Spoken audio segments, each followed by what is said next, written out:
Here we go.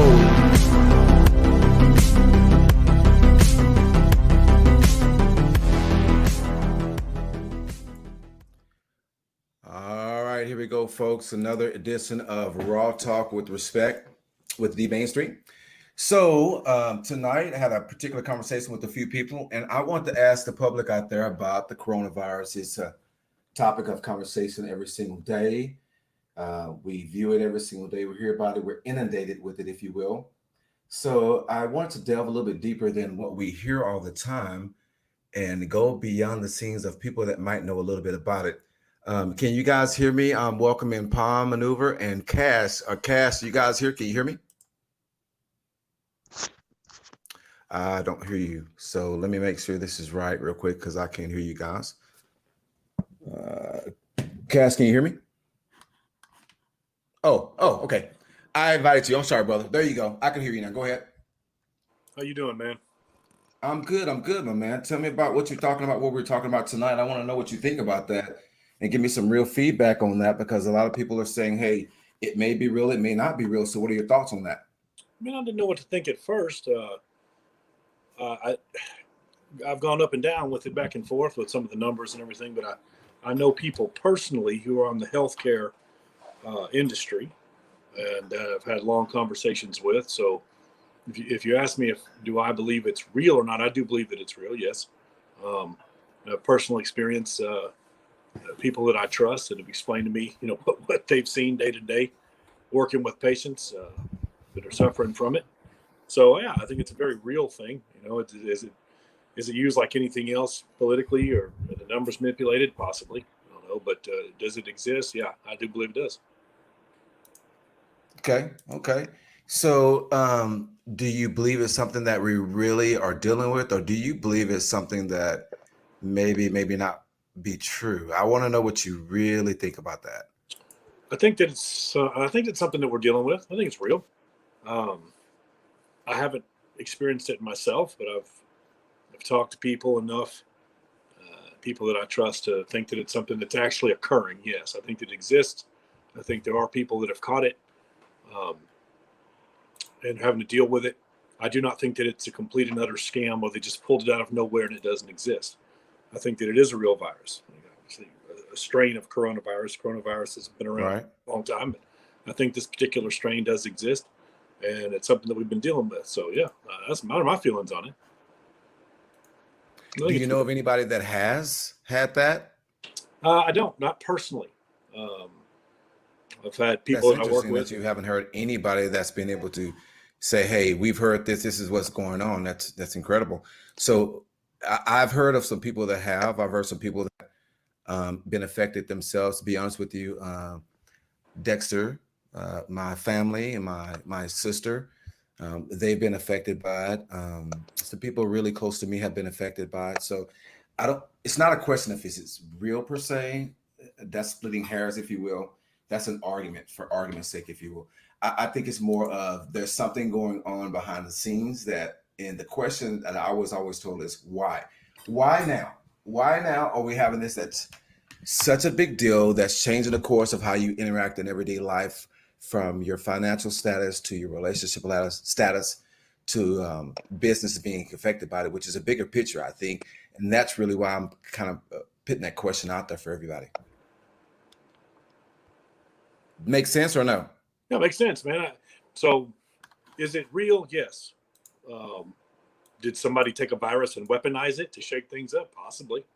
Did it escape from a lab? Maybe. Did somebody let it loose? I don't know. That's the why. Why it's like you said, why now? Why are we going through this? And maybe it was naturally occurring, and then you have a lot of opportunistic people like politicians and money people that they see we got a virus going and they use it to their advantage. Maybe they saw something happen and it was natural. They just jumped on it and tried to twist it and use it to get them money, to get them power. That's possible. How do you think they use it? Right now, it's become like everything else in America, almost like a left and right thing, right? Like you have all the hardcore right wingers saying, I'm not going to wear this mask and this is all fake and this bunch of crap. And you have the hardcore leftists exactly the opposite. And it's ridiculous, like everything else we do. It's completely polarized, it seems. Well, not everybody, but you on the news, and you, no matter what you say, people are going to take it and try to twist it to make themselves, their side, look better. So So with the coronavirus out there right now, and we're using all these masks on, how do you pull back from that? Even if you say you have a vaccine, everything comes down to be cool. How do you pull back from social distancing, things on the floor, staying 6 feet apart, taking the mask off? How do you walk that back? Is that possible to walk that back? And then do you still have the division within the public that says, I'm not believing the government. I still believe that something's going on, which I believe in itself is supposed to be divisive in itself, which is why we call Republican, Democrat, mhm. red, blue, white, black. There's always a one side or the other side. There's never a middle ground when anybody's talking about any kind of thing, whether it be politics, situations, social circumstances. It's either one way or the other way. Why is there no middle ground in today's society, even when it deals with that, when it deals with that, when it deals with guns, when it deals with anything that's particular to anyone? There's no middle ground. Why is that? People are shameful, shameless. Social media has had a huge impact on the way that we treat each other, and the how free we can get with our tongues. How we can say just whatever, and you're not saying it to anybody's face. You're just putting it out there. It's a nightmare, and I fall into that trap myself. I get on Facebook and mouth and say things, and I think later, man, you're just a big dummy. You know what? So that's one thing. Social media is really helping to polarize us. The way the politicians play us off of each other is making it, you're either all in or you're all out. And when you do that, when you're tribal like that, you take away rational thought, you take away conversation, you take away all the things that are good about being human, all the things that you have to have a brain to do. When you squash all that and you either in or out, you either with us or you're our enemy. Uh, Man, we're going to go backwards. It's no good. And your other question was, how do we walk that back? And I'll say, we better walk it back, because I'm not wearing a mask the rest of my life and sending 6 feet to people I care about. So we better walk that shit back. Excuse my language. We How do better, you? we better walk it on back, because we need to have some normalization again. And if we do that all the time, then I don't know. I think that's using fear to control us. That's when I start to get upset of thinking we're not going to have movie theaters anymore. We're not going to have concerts. We're going to have to be 6 feet apart and have masks. I certainly hope we can find a way around that. So my analogy I'm gonna give you is, I think it relates to you, is like, say you're working on a car and the meter says that the battery is no good at all. You're not going to immediately get that battery to be fully charged just by charging it for a couple of minutes. In anything that you do related to that, you have to figure out what's going on, and it takes a process to do that. Mm-hmm. Are we too lazy to go through that process? Possibly. I hope not. We're going to have to figure it out. Um, like you said, just to instantly drop and step back. Maybe that's not the way to do it, but we got to slowly get back to some normalcy. Human beings need each other, man. You need to hug people and shake hands and make friends and be close and barbecue and hang out and meet strangers.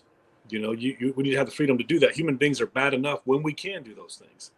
You take all that away from us, and I don't know, man. Do That's you ugly see to that me. happening a lot? Do you see people reaching out and really being empathetic or sympathetic with people, how they feel and whatnot, and not just discounting the fact that maybe they do?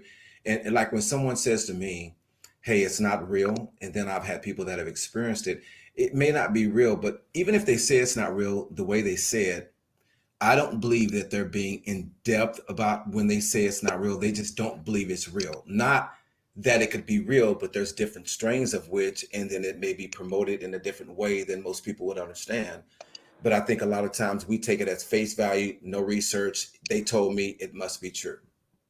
Yeah, that's true. That's true. It's never bad to question the narrative, question what's going on. We can't be mindless, and that we have to make sure that what we're being told is true, right? And then that's the same thing that goes with rational thought and looking at the clues and gathering information. The thing we don't do when we're all so polarized left or right. It's the same thing here. Any situation that comes up, we need to be free thinking. We need to put all things together, and if you're not questioning the government a little bit, mm, something's wrong with you anyway. Well, if you question it, you're not a patriot. No, then I guess I'm not a patriot because I love America, man, and I love everything about it. But I'm going to question. That's my right as an American to question. So if you question it and someone gives you feedback saying, why are you questioning it? What do you say? I said because I'm a rational human being. You did, I should question. On your Should Facebook, question. you get pushback on that. And when you say some things that maybe people are saying, hey, that's not real, or what are you talking about? How do you handle that? And I think the reason I'm asking that question, to be honest with you, behind the scenes is because I want to know, how do you handle it from someone that looks like you and someone that looks like you that says the same thing to you, whereas it comes from a different perspective, as if it comes from me, if they don't know me, as opposed if it comes from you. I give you another analogy about that. For instance, when people go through a relationship or a divorce, that person that they're divorced, they probably can't hear anything from that person, even if it's 100% true, real, and factual. Just don't want to hear it from the source. So does it have to be the source that tells you something that's real, that makes you at least give it any kind of credibility, or do you just discount it, period? Or do you believe it, period? Either way on that spectrum, not necessarily you, but the people you deal with on an everyday basis that may not break it down like that. Say anybody who like, so if you, okay, so if somebody that I trust tells me something, right, it's got more weight to it than somebody that I don't know off the street, Okay.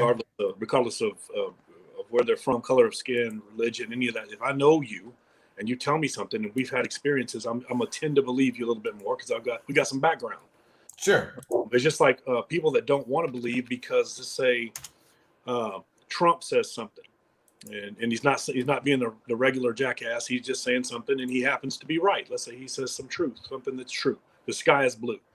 You have millions of people out there that will deny that because of who said it. And the same thing the right wing people do when somebody on the left, if Nancy Pelosi says something smart, everybody is not going to want to believe that. So when we get like that, that back to your point, because of who's saying it or what they look like or where it's coming from, a rational human being is going to take the information and try to find out if it's true or not. If you just shut it out and just say it's not true, you're only hurting yourself. I don't think they're rational. I think a lot of people are rational. I think it reminds me. I think in genetics, I think females are a little bit more emotional, and I think that takes over a lot of times, as opposed to men are generally can be cold and just kind of be analytical and be that way. We're considered cold. I don't want to really say that without feeling, because you do have feelings, but you're able to compartmentalize, if you will. And I think a lot of times people, they understand, they see, they are intelligent enough to understand and dissect. It goes along to what you were saying that time before about when you have a football team or a special team you love, they can do no wrong. They can do wrong and throw interceptions and fumble the ball, and they're going to score the next time. That's not rational, but we still believe it, and we believe it like it's law, and we believe it like it's about to happen. How do you how do you compartmentalize that as a man, just like women we say that can't compartmentalize because of emotional ways? Does that make sense? And it makes sense. Yeah, that's true. We do that. We do that. So, Interesting question, huh? interesting question. Yeah, yeah. It's a little deeper than surface level. What is it inside of us that lets us do that? Or makes Yeah, us do that? yeah, really, yeah. That's really what I'm getting to. I don't know, And man. so, It's a tough one. and that's why I'm asking. Hey, the women that are listening, I know I've talked to some people and I've sent some text messages. I definitely want to hear your insight on that and why it's that way, and that will give me great insight as to why people believe that way. I mean, it's really important for us to have that dialogue, and not just on a podcast, but in real personal life, because we interact with these people on an everyday basis. But I think a lot of times we discount it because, I'll see you later. I'll talk to you later. You know your way, I know my way, we're good. As opposed to, hey man, let me spit some facts here. Let me let you know some things that I do know, because I talk to some people that are in the field, and this is what they're saying to me. What do you think about that? And not just based on what you hear on one source, because if you go by one source, you're doing yourself and everyone you're talking to a disservice, because you're really not doing your due diligence. Point in fact, when you're going through school and you have to write your term theme, could you use one source? No. In anything in life, whether you be a newscaster, a journalist, or even when your job that you do, anybody's job that they do right now, you have to search different ways to make sure what you're saying and what you're doing, what you're writing up, what you're diagnosing is correct. You do not go by one source and say, oh, that's it. So why do we do that? And why we're so lazy when it comes down to things that we know are not true? Like when we talk about Trump and we say that, hey, he said some bad things about people in the military. Then we say, hey, he said bad things about people with coronavirus and he knew. And the first question that I heard literally was, why didn't the person that wrote the book say it before he did? And it took me aback for a second. And I was like, why is the impetus on him when he's not the leader of your nation? He's not the leader of the world. How powerful is that job that you hold? Do you respect that job and all its enormity that it really holds? Can you? And if you do, are you doing everyone a disservice because you're saying, I don't care? I don't care. They'll be okay. And man, that we're done with that stuff. We're done with that stuff. I mean, I have a hard problem understanding why sometimes, even in the last week, that more people are just outraged. They're just not only with the corona, but the service people. Why are you not outraged, which is huge for this country? That is like sacrilegious.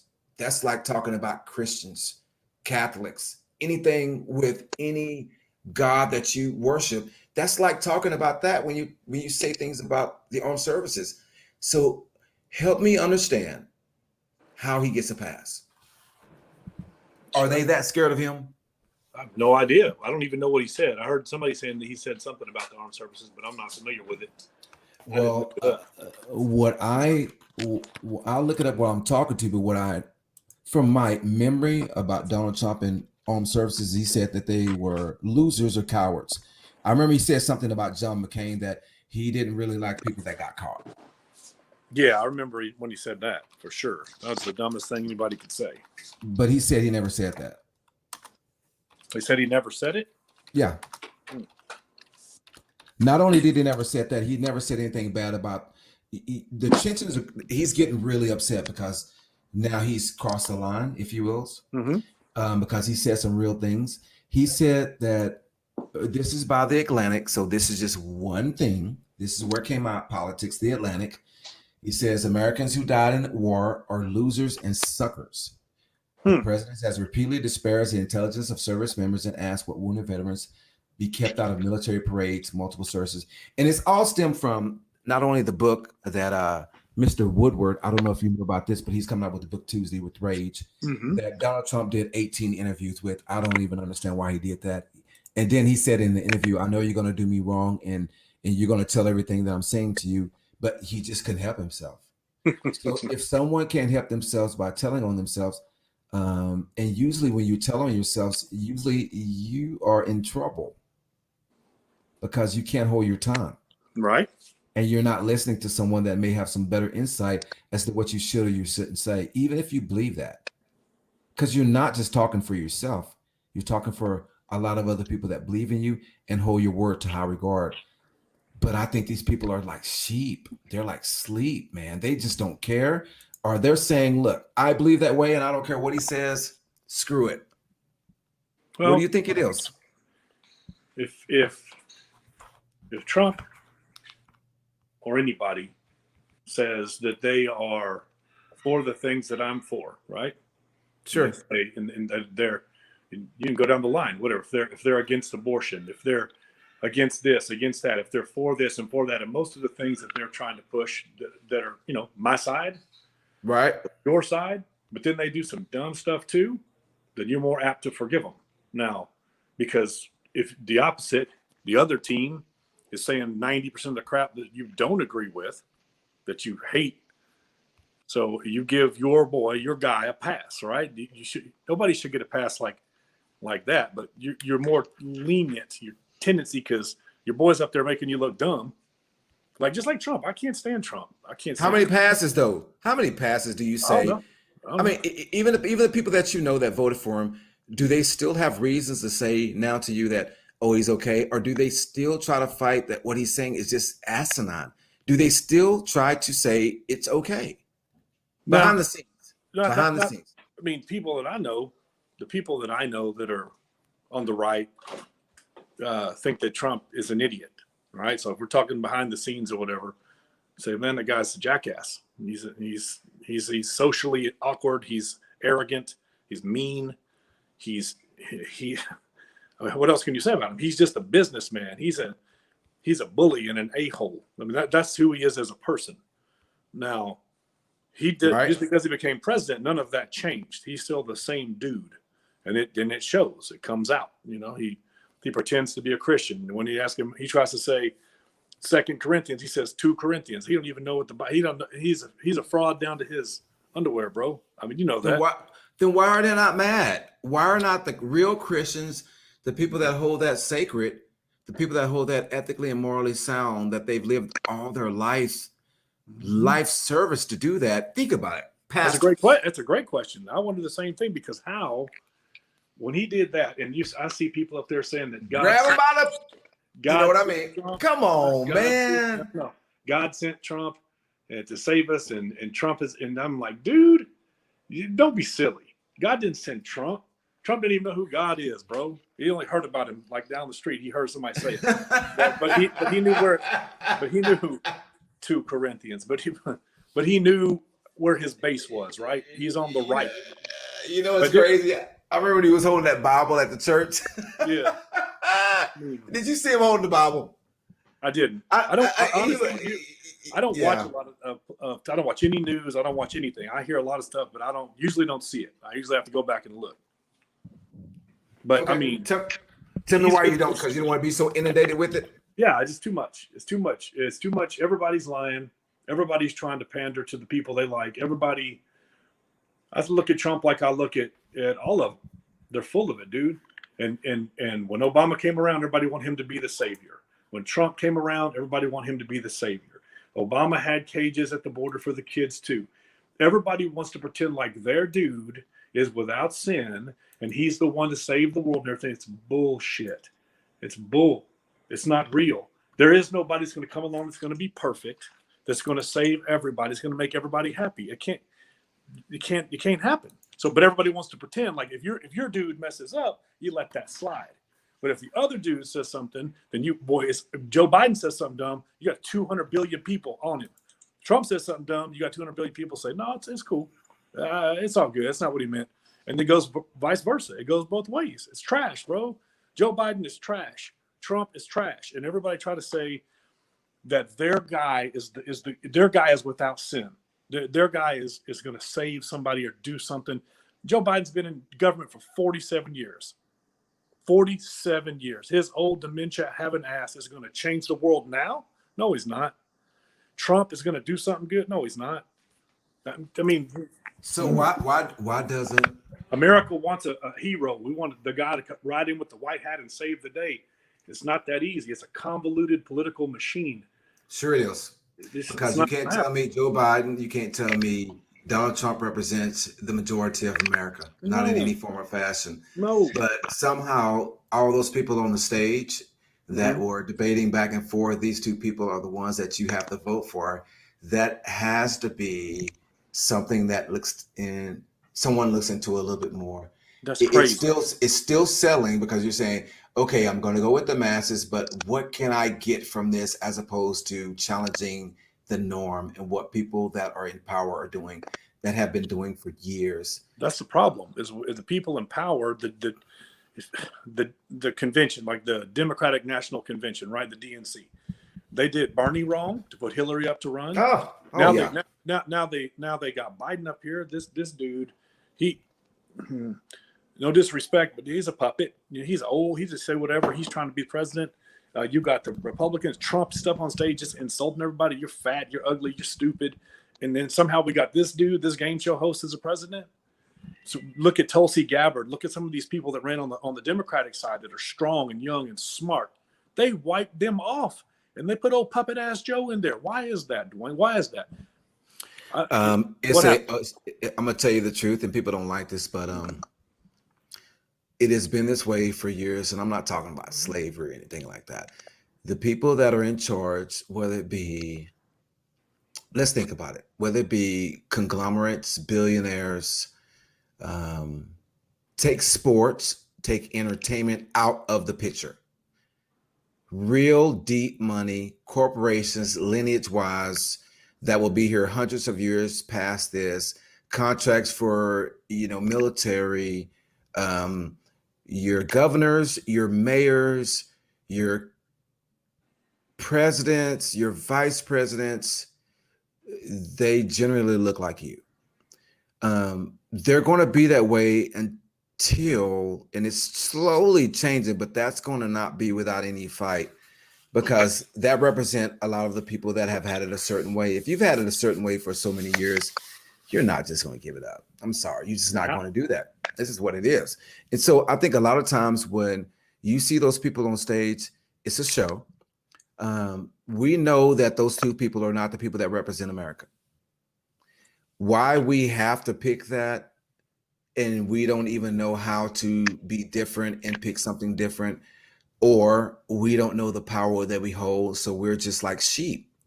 It reminds me of like when I talked to a few of my friends about, when the basketball guys just stepped out for a couple of games and they just tasted a little bit of power that they had. It takes people like Muhammad Ali or people like that will defy the odds and say, screw it, do whatever you want to do, doesn't matter. I know my power and I'm going to keep that. Now, say if everyone in those sporting activities or entertainment just said, I'm not going to play, I'm not going to perform, they are absolutely in control, because the people that promote them are losing billions. And that's the power of unions. But people don't stand together. People are fraction. And that's why they always said, house divided. So if you divide people, you can conquer them. But if they stand together, oh, that's powerful. And we have people that are higher up, that are billionaires, that say, I need you to do this, or you're going to do this, or you're going to get that. Then you tend to go against that, especially if you've never had it before. College students never got paid. College tuitions, college programs, college universities have been making billions off the backs of Black, whites, and Hispanics playing football, basketball, hockey, whatever it may be. Never paid them a dime. Why? Greed, man. They got that money. And that's really what it is. But if you transition that and you influx that money to making these people better people, and the influx into society, make sure that they're positive and they can do something to help society, it's tenfold. But people are just, like you said, they're greedy, man. And then when you want to call them out on that, unless they've done something like an Epstein and got caught with it, you say not a damn word. Yep. I used to love this show on Netflix. I can't think of the name of it, but the guy he played in what's that? American Pie? What's his name? The older guy. He played in another show on Netflix or something like that, where he was like not the vice president. He became the president actually, but what he was doing was I almost got his name. It just Jesus. I'll think of it in a minute. But what happened is, initially some guy back in the day when he was like 20 something years old, he's gay, and he was messing around with this guy, and later on in life comes down to that this same guy got older and was like, look, he touched me in the wrong way. And so now Kevin Spacey, he can't do anything. He's pigeonholed now, because Kevin Spacey, everyone's saying Kevin Spacey is this pedophile and he's been doing this all day long. And it's a narrative that when someone says cancel culture, you did something, or not only cancel culture, I don't want to demean what he did. And I don't want to take away from the people that have been affected by that, because they have, and that's their story. But I always look at it like outside looking in. If it's 30 years, if it's 5 years, that makes me say why. Doesn't mean it's not true, but it makes me say why. What is the thought process behind? Because if you just got hit by a car and your car is totaled and it really messed you up, you're doing something about it right then and there. Even if you don't understand, even if you don't know what to do, you're going to reach out and say, hey, this is what happened to me. What do I do about that? You're not going to come back later on. And I know that's not the best analogy, but the truth is that I think we need to be more conscientious of what we say and what we do and what we interact with, and not have buyer's remorse sometimes. But at the same time, when it's fresh is really when you need to tell somebody what's going on and what's really happening. because then right then there's no, I didn't know, I didn't understand, what was I doing? It's right then. And even if you can't do it, hey, I know somebody that can. I have friends that are guys, I have friends that are women. I can say, hey, this is what's going on. What do you think? I may not know the answer because I don't know all the answers, but I guarantee you, I know some people around me that do. Why would I not reach out to them? And why would they not give me? And they will give me the best advice. So I know they will. So how did that breakdown occur? And then are we, not to discount, but are we in the culture of what can I utilize right now? Maybe someone's in your ear. This is what you can do. This is what they will be able to do for you. It's been happening for years. I still think it still happens, not to discount people, but to say that it doesn't and people are not being disingenuous when they come years later, it's just like everything as well. When I was talking to a friend on the phone today before I started this podcast, and one of his significant others works in, a hospital, and she was saying the coronavirus is real. It's real because it's a strand of it. The significance of it is different, and they play on that all day long on the news. But you see people are affected by it. But like, if anybody has a strand of it and they die or they're affected by it, then that's going to be counted on the numbers. And my question to him, and I'll ask you the same question, is, if you went to Wisconsin right now and they wanted your medical records, would they get it right now? Would they be able to have it real time? So how can they get real time about the coronavirus and people that are diagnosed? Every morning I see a different number. How do they get those numbers real time? And if they don't have real numbers, what are they doing? That's a good question, man. That's a good question. That's a good question. Manipulating us, using fear. I mean, that's the psyops, man. Psychological operations to keep the people guessing. This, like you said earlier, you made a comment a while back about standing together or being divided. If the people pulling the strings, the billionaires, the moguls, the people in power, the same reason that Tulsi Gabbard or some young person doesn't have a chance because they want things to stay the way they've always stayed. The best chance they have of doing that is to keep us at each other's throats. They don't want the middleman. They want us to be all the way one way or the other. To always keep us fighting with each other. If we ever stood together, like you said, NBA players, 2 or 3 of them walk out, one team walks out, you got a little bit of a annoyance. Everybody walks out, you got a problem. Let me ask you this, right? Dak Prescott, Ezekiel Elliott, they walk out from the Cowboys. What happens? You got. I mean, just the 2 of them. Yeah, people just get mad. them 2. They say, "Hey, we're not going to play unless we get changed. We're not going to play unless we get changed. We're going to kneel." Jerry Jones, we want to get something, which is the most powerful person in sports in the world. So Dak and let's say Amari, Dak and Ezekiel said, "Jerry, we want something done. We want you to take the lead, and we're not going to play until you do." He may fire, he may cut them. They'll play again. Yeah, you may fire or cut them, and the Cowboys will get horrible. But what if the whole team bailed out, or the whole league is power in numbers? That's what you're talking about. If 3 people do it, you say, what happens? Those guys were bums. But everybody's got to be willing to give their money up, though. Everybody's got to be willing to make that stand. And if everybody does it together, then you remember when they took the strike short season, when they took the strike? Mm-hmm. Mm-hmm. And they were talking about the scabs. They didn't want the scabs playing. Yep. Why do you think it's not in us? We live in such a immediate gratification society. Mm-hmm. Why is it not in us to say, no, I'm not going to do it? Why does it have to be specific people like a Muhammad Ali or people of that nature to say, I'm not going to do it. I'll go to jail. I don't care. Done. You got to have a lot of character to do that, right? You got to have a lot of commitment to what you believe in to be able to give it all up and to stand alone. If you're going to stand alone off by yourself and that's tough, man. You got to have some. Are you really giving it all up though? Maybe momentarily, maybe for a while, maybe it looks bad. Maybe in history you'll remember it as the greatest, but maybe in that moment, you ain't got a check coming in, but you stood for what you believe in. I don't know. A lot of people talk, but a lot of people talk how tough they are until it's time to knuckle up and they don't want to fight. So it's the same thing in that. If you can say all you want to say until you're willing to give up everything, what can I say? That's a hard thing to do. What about Kaepernick? What do they think about him now behind the scenes? Now you got people that just absolutely hate him, right? You got people that just absolutely love him, Now he's back in the new Madden game with an overall 80 rating. You know, I haven't played in 4 years. I didn't know he was in Madden. I got that Madden 21. I ain't seen him yet. I didn't know he was in Madden. They put him back in there? I haven't seen it yet. They had a. He's back in there, and he's got a higher rating than people. That, that's good shit. That's good shit. So you know, a lot of people don't like the whole thing with Kaepernick. Like, if Kaepernick was, the fact that he was kneeling during the anthem, right? That set a lot of people off. If Kaepernick was like, hey, you know, I'm not going to play, I'm going to do this or that, and I think there's inequality, and I'm going to bring it to light. Yes, you gotta. You know, he's right. You got, but it's when you knelt for the flag that everybody.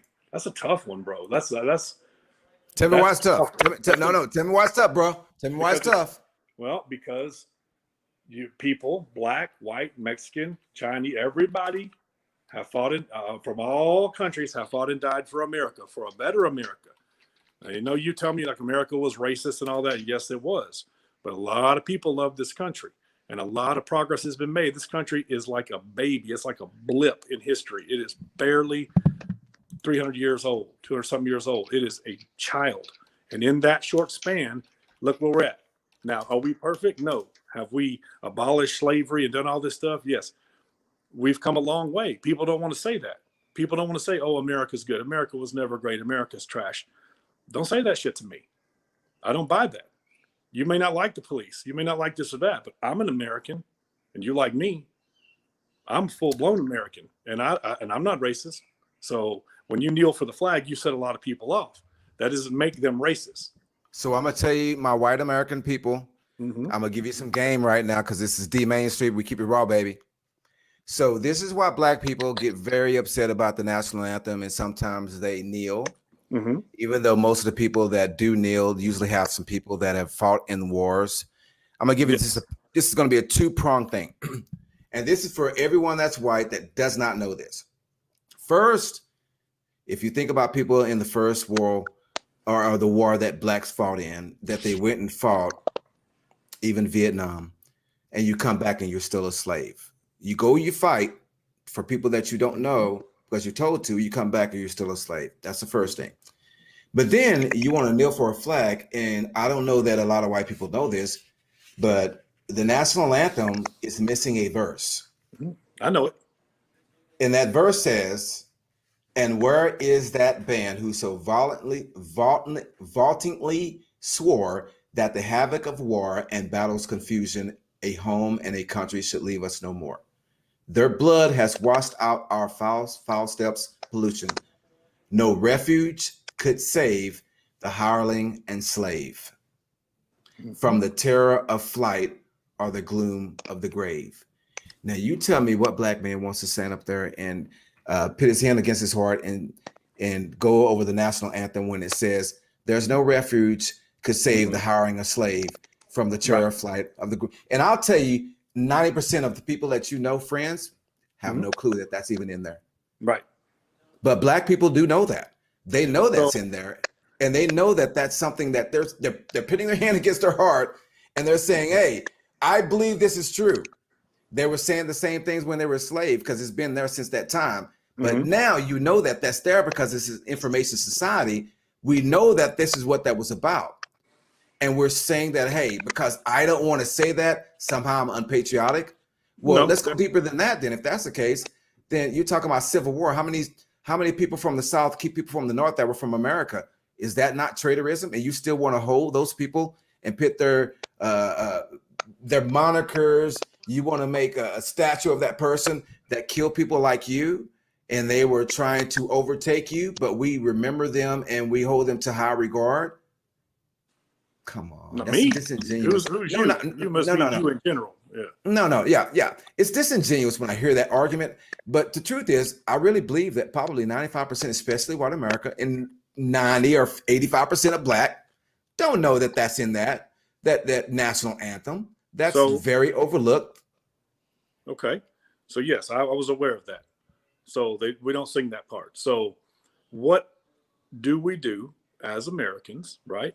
The patriotic black, Korean, Chinese, all the people that have come here over the years to seek a better life. What do we do now? We just say America is shit because there were slaves back in the day? No, ma'am. No, sir. We progress. We don't have bayonets anymore when we fight wars.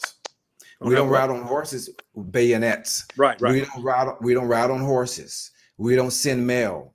We evolve. We change what's not right. We change what does not apply, and we make it to fit. You don't go out there and work on a car right now because usually you have to put a machine on it and make sure you understand what's going on. But back in the day, you put it in your yard or the mechanic down the street. We evolve. So we should evolve and make a new song, is what you're saying. Not only just a new song, make it where you want to make something where everyone is included, where everyone's happy, where everyone fights, where everyone feels like they're being acknowledged. Everyone wants to feel like they're acknowledged. If someone walked up to you at your job and say, hey, you, come here, that's offensive. But if he calls you by name, he has your immediate attention because he's paying you respect because he knows you or he knows who you are and he's asking for your attention. They're asking for your attention. They're saying, hey, you haven't paid attention to me for all these years because you didn't have to. Pay attention. It's all I'm asking you is just to see me. Matter of fact, a lot of times guys, especially us, in our relationships, the woman is saying, hey, I'm just asking you to pay attention to me. Just notice what I'm doing. Acknowledge acknowledge that I cooked. Acknowledge that I cleaned. Yeah, you know I'm doing it, but can you tell me once in a while, make me feel good about it? You know what I mean? Acknowledge that I'm doing these things around the house. Acknowledge that I'm doing these things outside the house. Acknowledge that I'm bringing something to the table. But we take it for granted sometimes, and it's a disillusion after a period of time, and it gets to a point where you can't come back. And that's where we are in America right now. And then some people dig their heels in the sand and say, well, I don't care. It's been that way. Change it if you want to, because you're in power until you're not. So what do you think America can do to even get further away from that past? Be able to say, look, these things are wrong. What can we do to make it right? What can we do to make you whole? In any line of business, and that's just dealing with things, situations, circumstances. You're talking to a complete stranger in your line of work, and everyone that works, complete strangers sometimes. And you're doing everything possible because it's your job to make that person feel whole. Why are you not doing to the people that are in your everyday life that you interact with? Why would you not do that common decency wise with people that you interact with? But people that you are getting paid to that you never see again, you'll go out above and beyond to do that. There's a problem with that. And maybe it's being shameful. That's okay. We're going to be shameful because we all have something to be ashamed for. Pop the trunk on everybody is there. But the truth is, the people that have a little gumption are going to say, hey, maybe I am wrong. What do I have to do? Like you're saying, what can I do to make it better? I have the capacity to learn and grow. What can I do to make it better? But a lot of people don't want to hear that because they don't believe it's better, or they don't believe it's worse. A lot of people believe there's no racism. A lot of believe there's no problems. A lot of people believe that it's okay and there's nothing wrong and hasn't been that way for hundreds of years. People really believe that.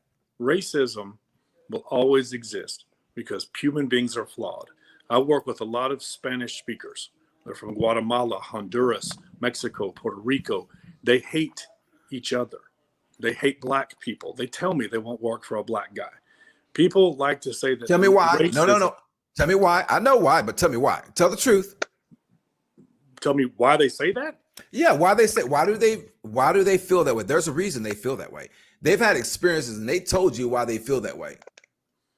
I don't know. The Mexican people, if you talk to somebody from Mexico and you call them Puerto Rican, they'll punch you in your mouth because they're better than Puerto Ricans.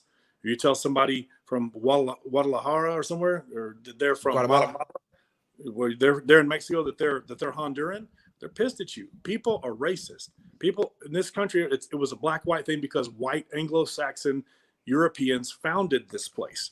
So you got white boys that ran this bitch from the beginning. And then they had Africans selling slaves to us, and we brought them over and enslaved them and treated them like crap. And that's a horrible. Well, I'm gonna stop you with that real quick. No, white boys did not run this shit from the beginning. It was Native Americans. You just watched Yellowstone, by the way. No, so I'm saying when we got here and took over, Native Americans ran it. We came here to kill them off with disease and smallpox and took over. And with guns. So But that's life. That's no different than anybody that ever took over any place in the history of this world. White people came here and took over. If other people go other places and take over, Mongols took over most of the planet. The Egyptians took over. 100% agree. Yeah. So the strong survive. I hear you. I hear you. And so it is what it is. That's a very good perspective. If you really think about it, hey, the strong survive, kind of like when you're out there in the wild. I understand that thought process. That's very, very fair. But when now you're we've out got to there, move past that. Now we got to move past that. How do you do that? By having conversations like me and you are, by trying to figure out how to make people whole. Because yeah, it's an ugly past. Ugly, man. If it was a Korean dude holding a Guatemalan slave, to me that's ugly. That's inhumane and ugly. I can't fathom that. So in our history, we have the white people who killed off the Indians and were in power, so they had the ability to have slaves. And sadly, it was black slaves. That doesn't make the white people any worse than anybody else on the planet ever that had slaves, which was everybody. But over here, it's like if you're white, you're some piece of crap. That's the same thing as saying if you're black, you're a piece of crap. It's not true. It's not true. And white people in general are no worse than any other people in general throughout history. And as we evolve as human beings, as societies, as we go forward and we learn more and more intelligent, we realize I wish that we could squash racism altogether, because it's a mindless thing. It makes no sense. It's ridiculous. But people are flawed. People are weak. People are greedy. People are, you said it earlier, lazy. We're lazy. It's easy to look at something or someone and instantly judge them. And that's what we do. Oh, you're a Democrat. You must be this. Oh, you're a black dude. You must do this. It's lazy. People are too lazy to understand. It's frustrating, but that's the answer. That's one of the answers. We're too lazy to walk it back. I agree. We love immediate gratification. That's why 7-Elevens and Stop and Goes are in business. And back in the day, they got in business. We don't want to go to the store. We want to get it right now because we want it right now. But I think that when you have a lot of money involved, I think money changes the game. Of course. When you have an exponential amount of money, when the wealth is so on a level of a balance scale, so disproportionate, you have people that are just, I forget this show or movie that I saw when I was a kid, where they were just burning money and and use it for whatever. You have that now where you have people that make $11 an hour, man. I mean, literally $11 an hour. The coronavirus, real or not, it's real to people because they're losing their jobs. Yeah. It's real to people because they don't have any kind of income to support their families. Maybe it's a single mom, maybe it's a single dad, maybe they have a kid, maybe they have 2 kids. How are they going to support their family, dude, when they don't have a job? Coronavirus is real to them and to the people that are hiring. They can't get another job. Steve, what do they do, man? It's bad, man. I don't know. And it's getting worse. One thing you're talking about that's really true, you just touched on, is that we always separate everything out by race, right? It's a class system too. The people that have all the money, there's like, what, 3%, 1% of the people have all the damn money. And the rest of us are down here hating on each other. Oh, you're black, you're brown, you're white, and all that. While the rich dudes out there pulling all the strings, man. And that's a scam. They got over on. Expound on that. Expound what you just said. A lot of people take it as just noise, what you just said. And I know what you're saying. But no. That's good shit. What you just said is deep. It's deeper than just the what you just said real flippantly, not flippantly, but people will take it that way. Right. But the truth is, your worker bees down here doing the bidding and don't even know it and killing the people that you should have on your side. Mm-hmm. These are the people that you should have rolling with you all the time. Mm-hmm. You think the people up there really give a shit about you, man? Mm-mm. They say they do. Just like how many times have you met your president? Not you, because you're higher up. But how many times have the people that work at a corporation met the CEO or the president, had a conversation or coffee with them? Don't do it. Why? They make him money. They make him a millionaire and a billionaire. Why does he never have coffee with them? It's in a different class, bro. It's funny because you're right. Got time for that, man. It is laughable. It is laughable. It's because it's funny but oh man, that's really deep. It goes really deep because they got us down here dying in wars and fighting each other and arguing and over what? Which one of hear me? Which one of them we are going to put in power? I'm going to go fight you or this guy or that guy, and we're going to duke it out and bleed out so that one of them, not us, one of them can have power over everything. And they got us fooled into thinking that they got our back. You go out there and die for me. You go out there and you hate and you fight and you burn shit down for me. I got your back. Do they? Why do they believe that? Why do they believe that? Everybody wants something to believe in. We want to believe if I put Dwayne up there, Dwayne's going to get my back. If I put Trump up there, if I put Biden up there, he's going to take care of what I like. He's going to have my back. My little broke $28,000 a year having ass. He really cares about me. Do you think that he does? No. Do you think that Biden loses sleep at night or Trump? That fool's never lost any sleep. You think he lost sleep about poor people, man? About us? He don't even know your name. Mm-mm. He don't want to know. Don't want to know, bro. And it's not just him. It's Biden doesn't either. And Kamala Harris doesn't either. They all none of them know. They all run in the same pack, man. You see, like George Bush and Obama and everybody playing golf and shit. They all run around, man. They can afford it. That's the big boys. I'll ask my public this question right now with my boy Cash on here. I'm gonna take an impromptu break and just say this, not a break, but you know what I mean. Think about this.